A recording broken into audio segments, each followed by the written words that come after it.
¿Han escuchado el término hiperempatía?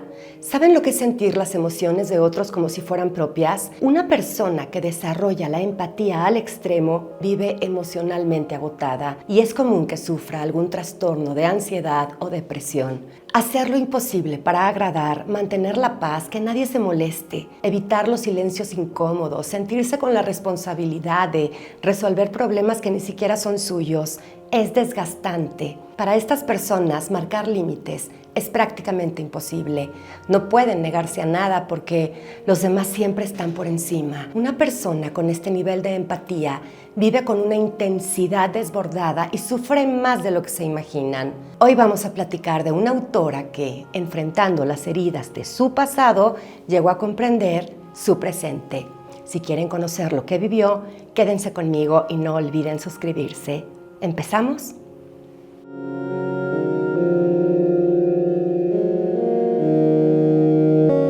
Hace poco les platiqué de una novela muy dura que habla sobre el dolor de una madre maltratada por su hijo. Si no lo han visto, aquí les dejo el enlace. Hoy quiero platicarles del otro lado de la moneda.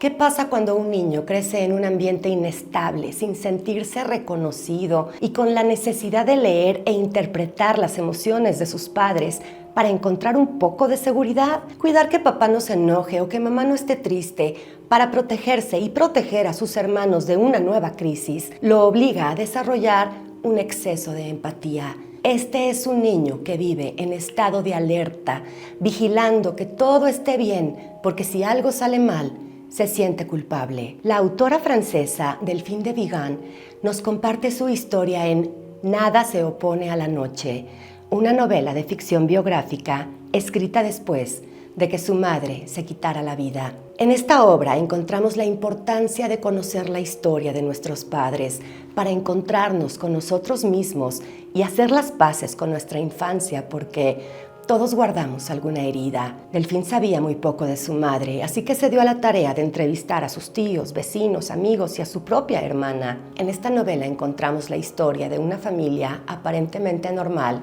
que guarda secretos que traspasan generaciones. Es cierto que quienes no conocen su historia están condenados a repetirla. Voy a tratar de citar algo que se ajuste a las palabras que puedo usar en esta plataforma, así que hago el intento.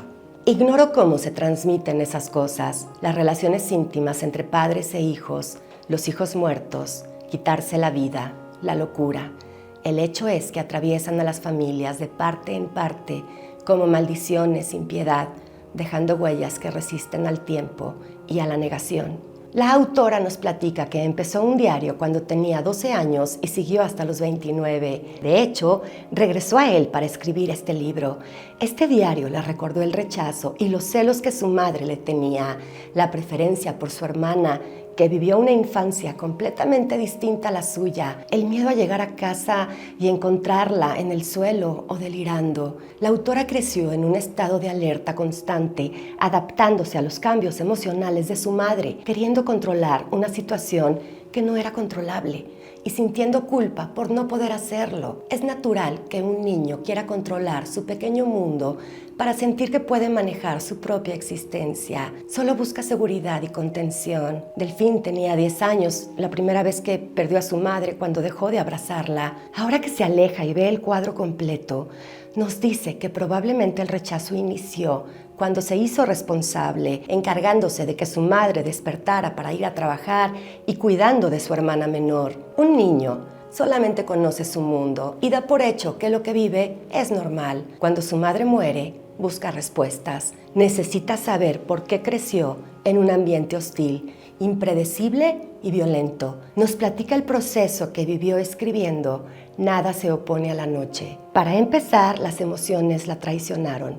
Su cuerpo somatizó contracturas musculares, calambres y cualquier otro malestar que la apartara de esa infancia de abuso e inestabilidad. Ahora sí, cito: poco a poco nuestro chalet quedó convertido en una leonera feliz e incalculable, a imagen de nuestra forma de vida, cuyas raras prohibiciones procedían más del clima o el estado de ánimo que de normas sociales. Por otro lado, Delphine tiene miedo. Le preocupa decepcionar o lastimar a su familia, a su hermana y a sus tíos, a sus propios hijos, que conocieron a una abuela muy distinta a la madre que ella tuvo. Se siente culpable exponiendo esta historia. Abrió la caja de Pandora. Está vulnerable y le angustia lo que piensan los demás. No sabe cómo hacer justicia. Pensó que hablando de su pasado podría romper y ser libre, pero descubrió que es imposible borrar la huella de nuestra infancia. Es natural pensar que debemos guardar secretos que nos lastiman, cuando la realidad es que somos nosotros quienes provocamos que la historia se repita y los ciclos no terminen. El círculo no se rompe si los secretos no tienen una salida. Mientras Delfín leía su diario, su mente se estimulaba, despertando otros recuerdos. Lo mismo pasó con sus tíos, quienes conforme platican de su infancia descubren que fueron testigos de una historia de maltrato, vejación, infidelidad, abuso, abnegación, muertes. Se preguntan si el sufrimiento existía desde niños. Cito, ¿de qué eran culpables ellos, que todavía vivían ellos, que no se habían dado cuenta de nada? Cada uno recuerda los eventos trágicos de forma distinta. Incluso la hermana de la autora tiene otros recuerdos. Delfín nos dice que la memoria lo graba todo y la selección se efectúa después, una vez pasada la crisis. Delphine de Vigan escribió la historia de su madre sin saber que la verdadera protagonista sería ella. Nos dice que a través de la literatura comprendemos nuestra condición humana. Nada se opone a la noche es, sin duda, una obra que nos ayuda a sanar. Hoy quiero dedicar este programa a todos aquellos que tuvieron una infancia difícil y por lo mismo desarrollaron al máximo el poder de la empatía. A ti, Raquel Salama, te agradezco profundamente.